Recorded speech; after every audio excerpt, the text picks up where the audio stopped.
Eric, did you know that I was in Vienna this last weekend? I did. I saw Yes. the posts on our family chat, and I made a very good and original Vienna sausages joke, and nobody said anything. And that was probably the right move on everyone's part in our family, was to ignore that joke. I saw it, but I couldn't think of anything good to say to it, because when I think of Vienna sausages, which are a snack that I do enjoy, it's very nostalgic for me. It makes me think of our Nana putting halved Vienna sausages on saltine crackers with mayonnaise. Hey, you know what? That sounds delicious. Really heinous. It's not the kind of snack that I would brag about, but it is one that I like. But yes, I was in Vienna. In German, it's called Wien. So I was a Wiener. I was a Wiener all weekend. Congratulations. That's the one time I'm going to make that joke. Yep. But Eric, something kind of weird happened. Okay. Something kind of weird happened in Wien. Okay. Yeah. So I went to this really touristy part of the city. I like went with my wife and one of our friends, and we were gonna tourist it up a little bit. We went to the Butterfly House. It was a really nice time. The Butterfly House is like part of like this like palace complex, so it's like super touristy, super built up. Yeah.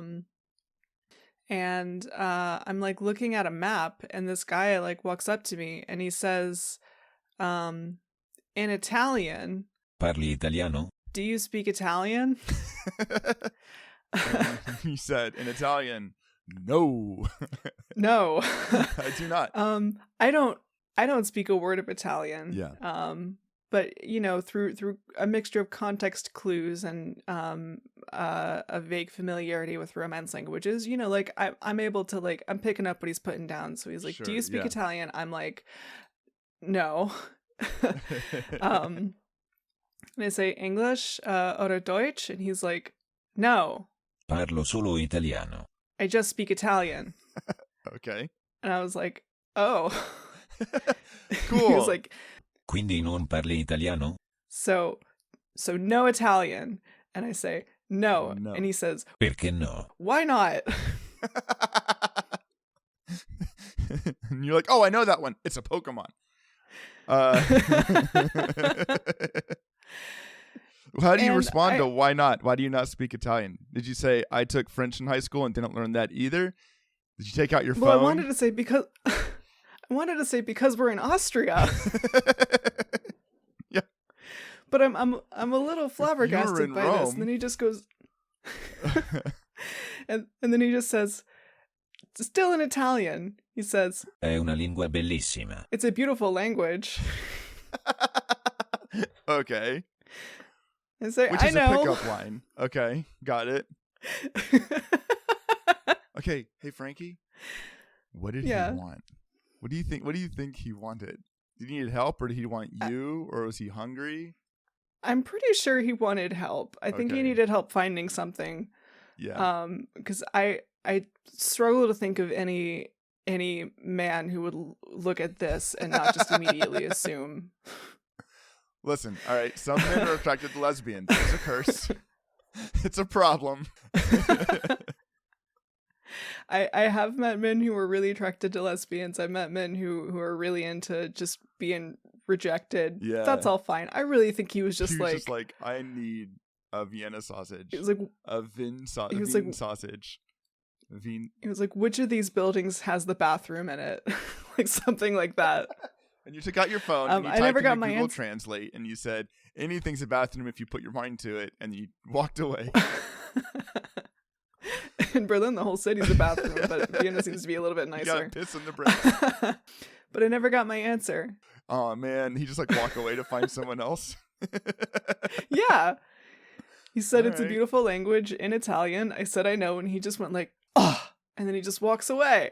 Non so come ci sono finito qui e ho una paura da morire. Mia moglie continua a mandarmi messaggi per chiedermi se mi va bene la mononucleosi e a mandarmi foto dei cani di altre persone. My guess Mi sono spaventato is così that tanto he che was mi sono invogliato really, il cellulare e really, non so really lost. I don't think he knows how he got to Vienna. I sleepwalked to Vienna. Oh man, I don't know what to do. I got on a train at some point, thought it was a bus. Here I am. An hour ago, I was in Milan. How did this happen? Help. I was looking for Korea. What is happening? Now we're in Florida. Oh, man. Now we're in Florida.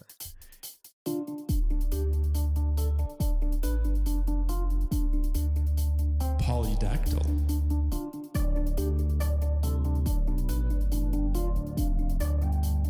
Vociferous.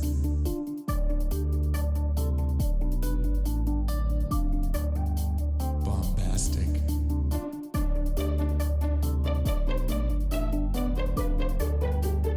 Rectangle. Big words for smart people. Buongiorno. This is Big Words for Smart People, the only podcast that makes dumb guys smarter and smart guys molto bene.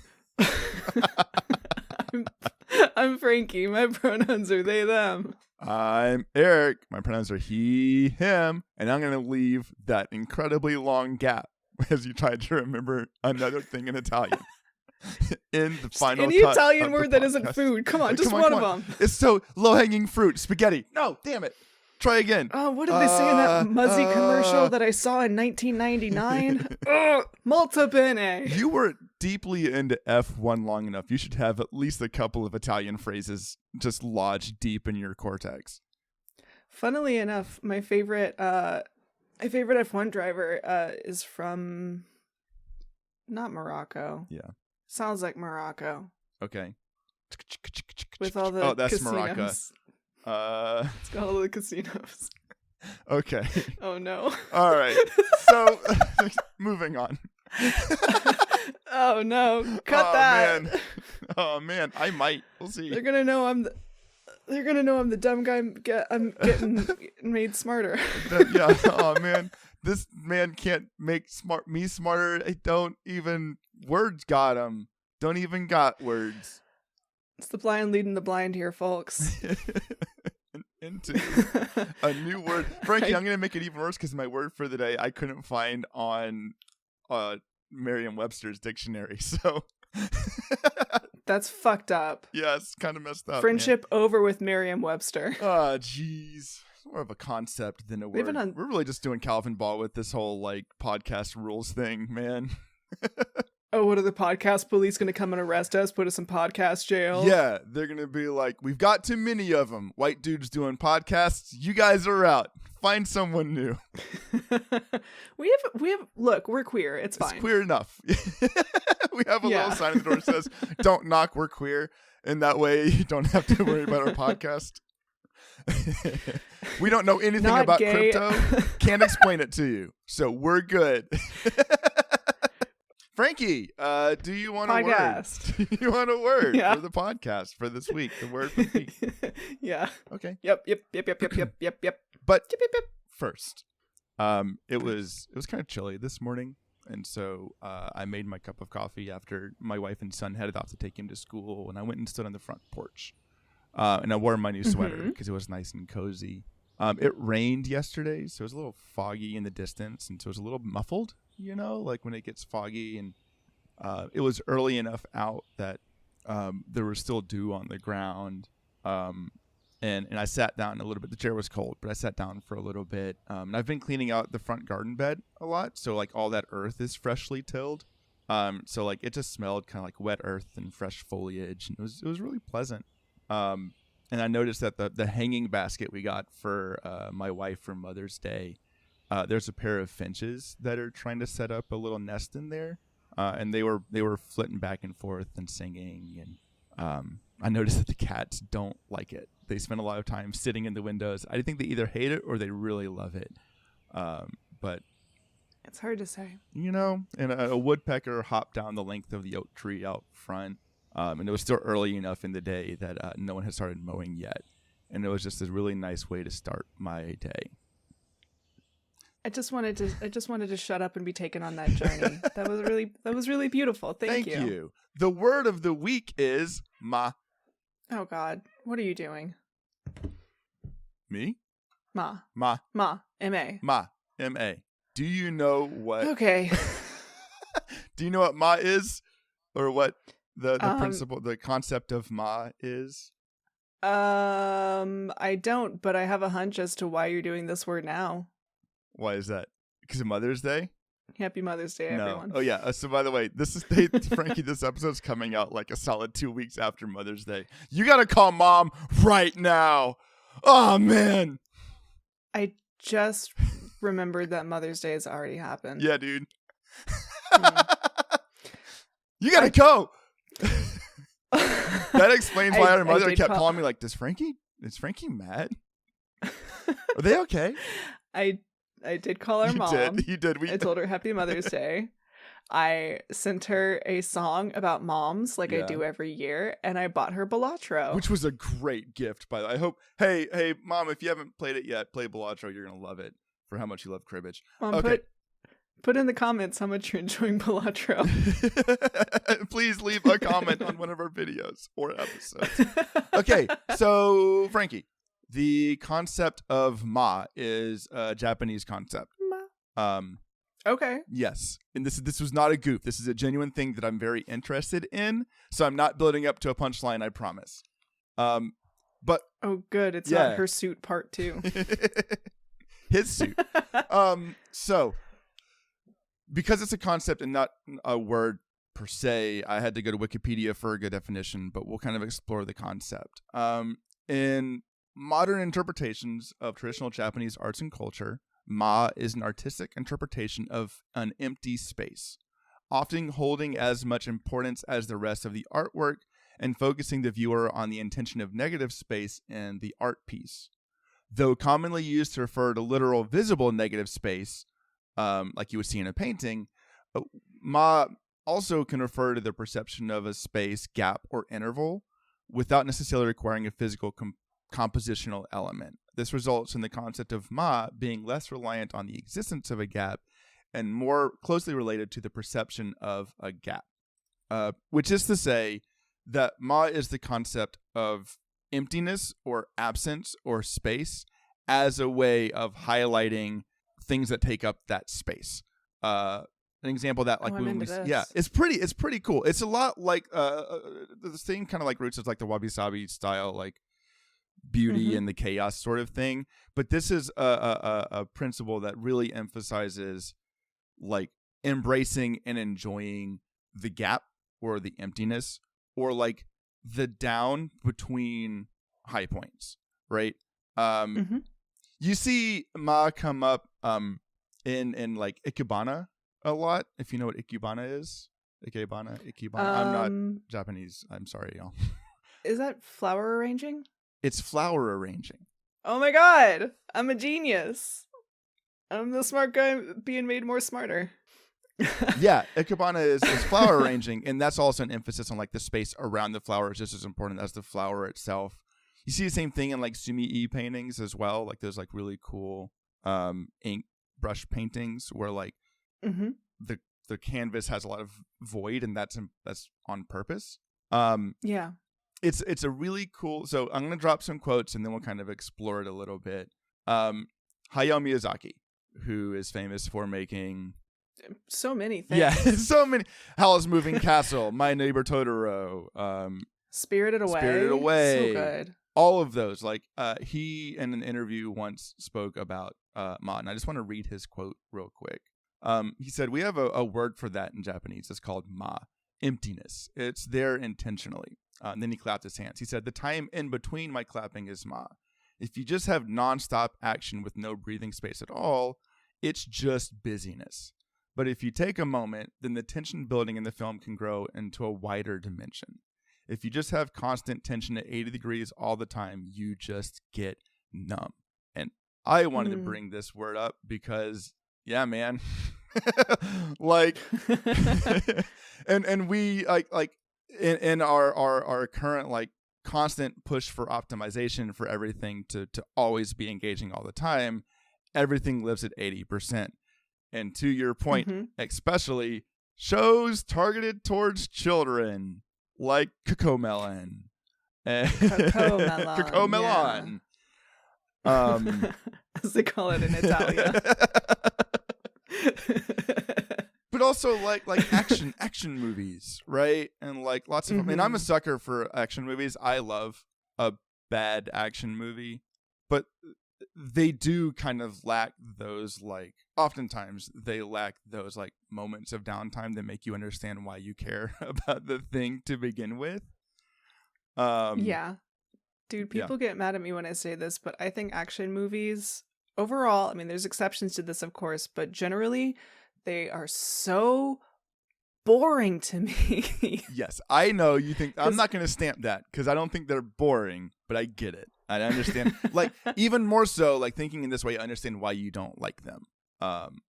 Because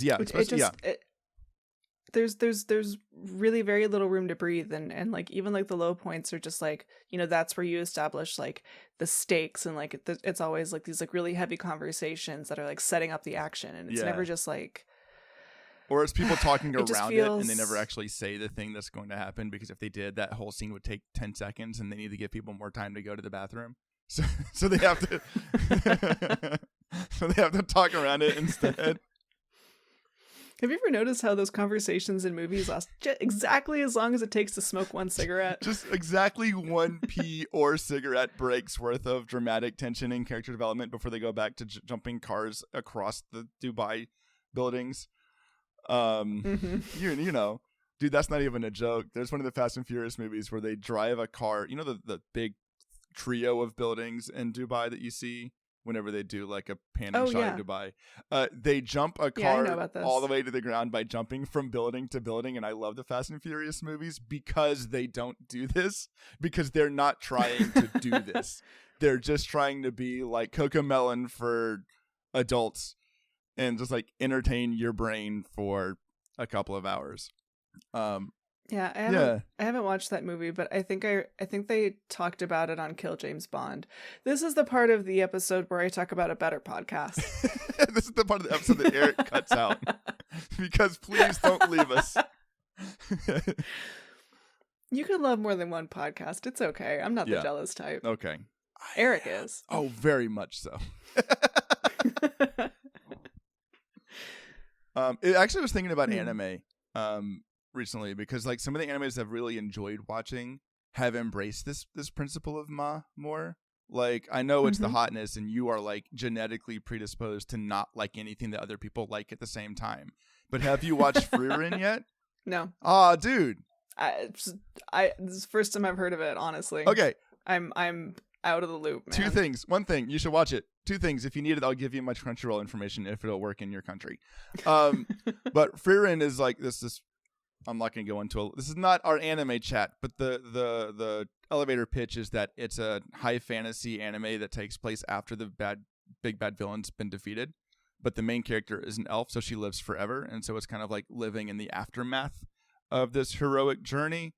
And because of that setup being a lot slower paced and her being an elf, so like time doesn't mean anything, they spend a lot more time on on showing just scenes in nature and people walking, and like it doesn't have to be this constant chaining of dramatic moments. It's like Laid Back Camp, but if there were swords and magic involved. And I think Laid Back Camp also hits this really well. It's really good. You'd love it, man. I also was like trying to think of like animes to do this, and Cowboy Bebop was the one I pulled, because the original run of Cowboy Bebop was totally okay with half an episode being like ambient noise and shots of space, because it made you appreciate the action more, and that's cool to me. That's cool. I mean, the first thing that I thought of when you brought this concept to the table was actually Nichiju. Which I think you've watched Nichiju, right? I have not. That is shocking. It's old by this point. It's been out for over a decade. Yeah. I don't know offhand exactly when it came out, but like it is a absurd like episodic vignette based like ensemble show. So there's a cast of like 50 or 60 characters. Cool. Like it's a lot. Some of them get more screen time than others, but every single episode is made of these like, I don't know, like 4 to 10 like largely unrelated vignettes of just average life. Like that's what it translates to, is like ordinary life. But in between the vignettes, these like little interstitials. Yeah. There are these little interstitials. The Why little that was so hard. intercalary moments between these greater show episodes. The interpopularies, yeah. That's my favorite Pokemon. It evolves from Poplio. It's just the space between two Poplios. Yeah. But it'll just be like a little quiet moment. There might be like a little like harp riff maybe, or just like ambient city sound, and then you'll just see like a soft focused traffic light, or like a little bit of like trash, like, you know, blowing along the ground.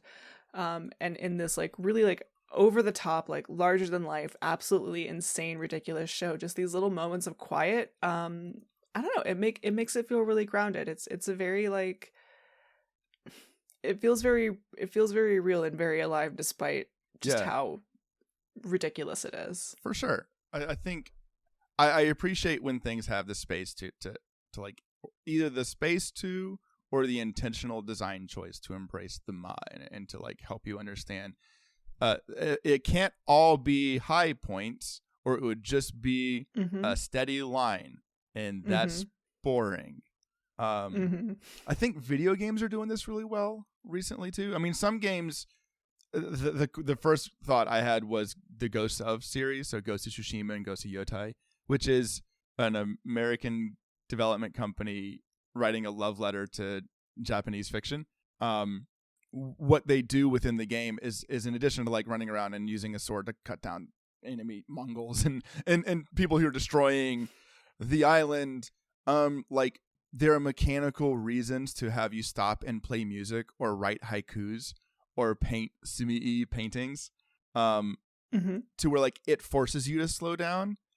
Something else that it does that I actually think both the Ghost of games do this, the Death Stranding game does this in a very different but similar way, and I would actually argue Breath of the Wild does this, where Breath of the Wild definitely does this. You have big open spaces and there are objectives to get to, but they intentionally leave places open. It's like the opposite of Ubisoft's approach to game making, where there are intentionally open gaps that you can't fast travel to, that you have to cross, and there's nothing there because that nothing helps you understand the world that you're actually fighting to save or like experiencing it, because there's nothing. And like Ghost goes a step further, because when you start riding your horse through those areas, they'll like move the bars in to make it letterbox format and pull the camera away. Death Stranding does this too, where it pulls the camera away and makes you smaller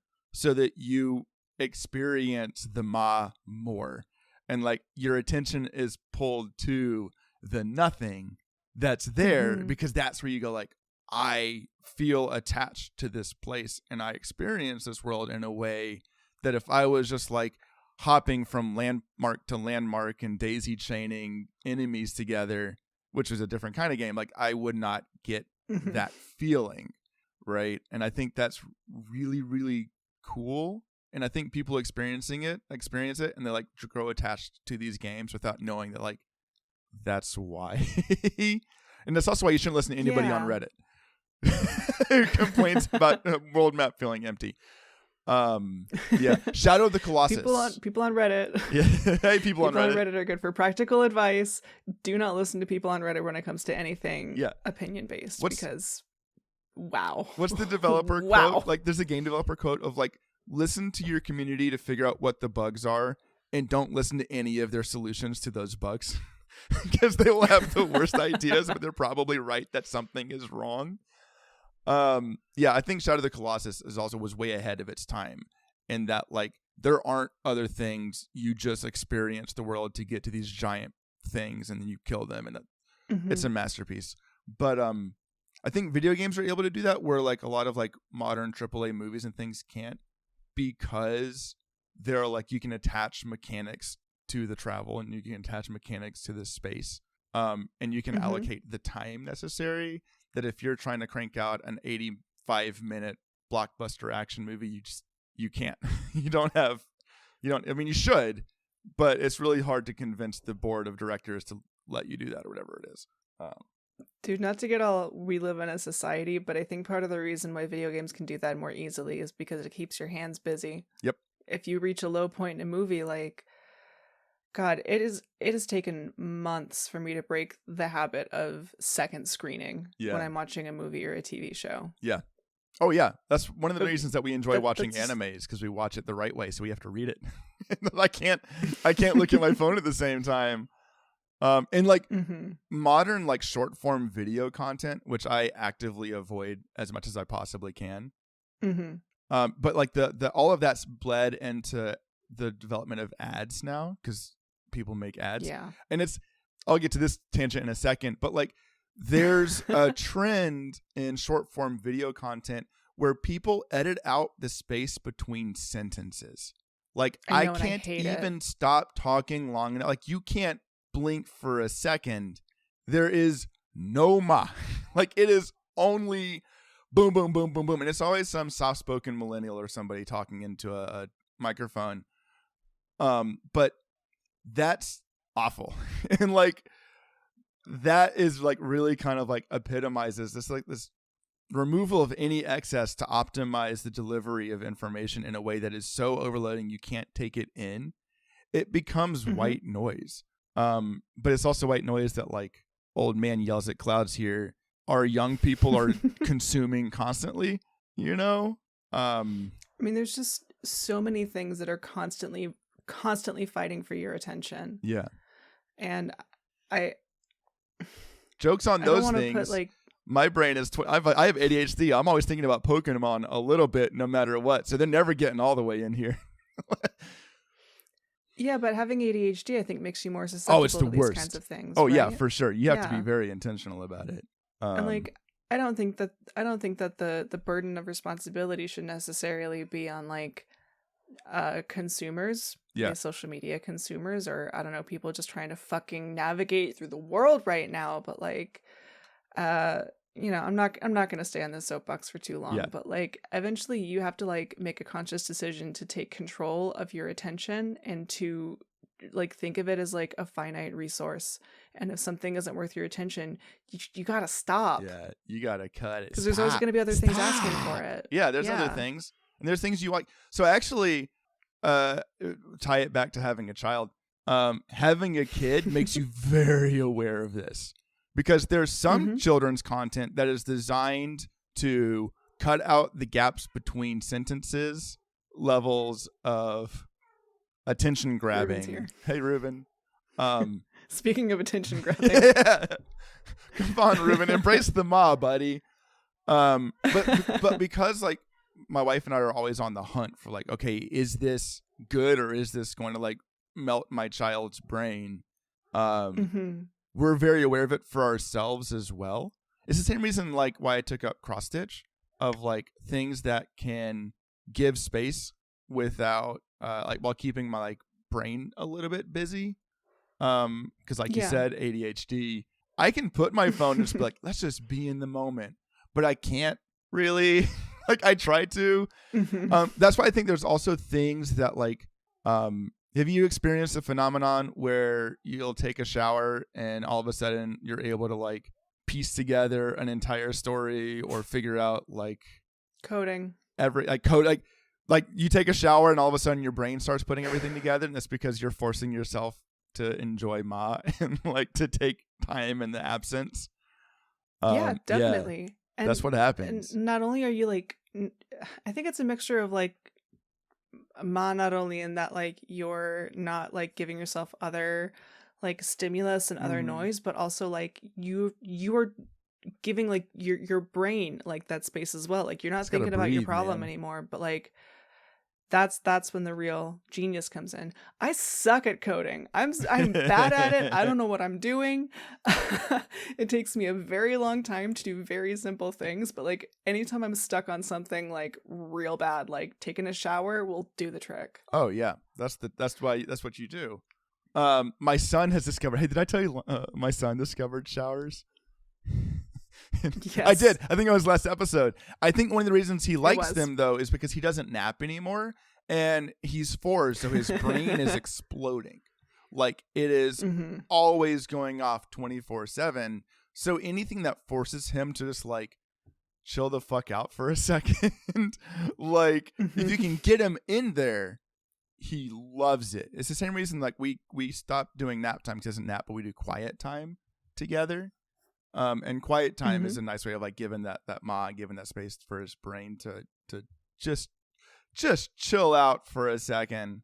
I did want to share 2 things that I thought were interesting when I was doing a cursory Google search around this concept. One is that the kanji for ma, so the written form of ma, is composed of 3 distinct things with space in between them. So like the kanji is the iconography is reflective of the principle as well. And there's also a Japanese term, which is manuke, which I'm not good at pronouncing, so I apologize. That is essentially another word for idiot.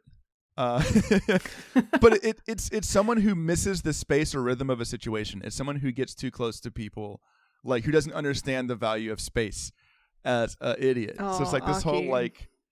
whole the value of ma within relationships as well thing kind of comes up, because my wife and I have both embraced the ma of like doing things around each other, but also like knowing that it's okay to just give space and like stop for a little bit. The millennials among us who are really into therapy speak would call that parallel play. If I had to like list 5 things that define me as a person in my 30s, I think parallel play is number 2 or 3. Man, Yeah, do I dude. love to do things around other people but not have to be doing the same thing or talk about the thing that we're doing. That's always Like, amazing. we can talk, Yeah. but we can also shut the fuck We up, could and we're also both gonna have not. a pretty nice time. Yeah. I so appreciate opportunities now in my 30s to just hang out with somebody and just shut the And just fuck shut up. up. I love it. Something Yeah. Pulp Fiction reference of true love is being able to be quiet on each other for a little bit, whatever it is. Dude, it's to the point where this morning my wife came into the kitchen while I was making my 3rd cup of coffee and was like, they're releasing official information on the Minas Tirith Lego set that's coming out in July. It's coming out July 1st, which we've already planned on. We're going to buy. We're going to get it immediately. The rumor is that there's going to be a grand as a bonus if you buy it. And I'm like, this is amazing.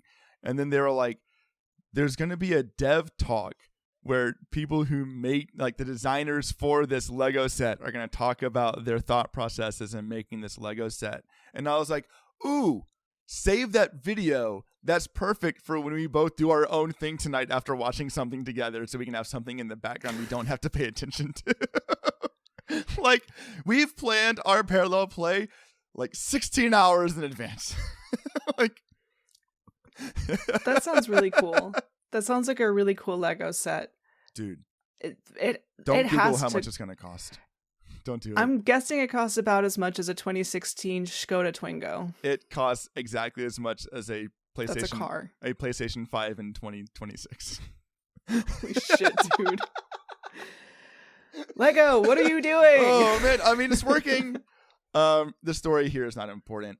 Frankie, I just wanted to talk about the principle of Ma for a little bit, and now I want to close this out. But before I do have a Pokemon real quick. It's a quick one. Yeah, give it to me. It's called Mahumbug.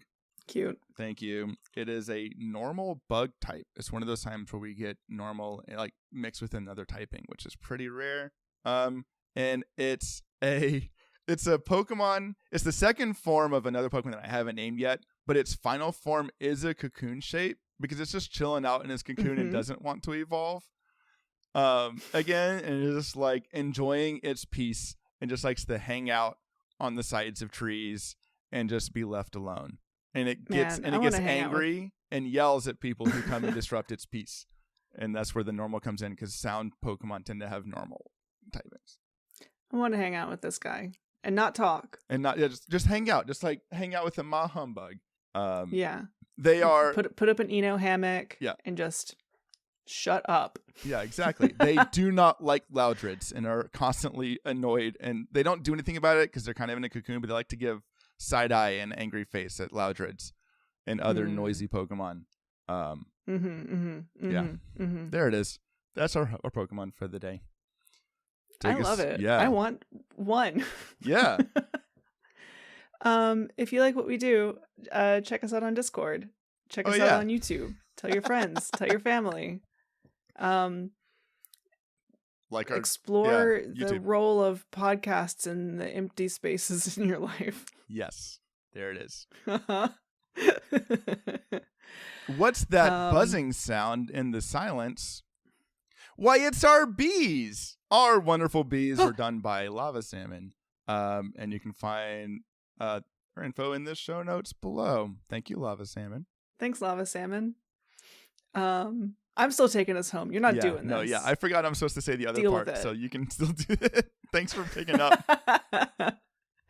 God, I have to do everything around here. We hope you have a very week.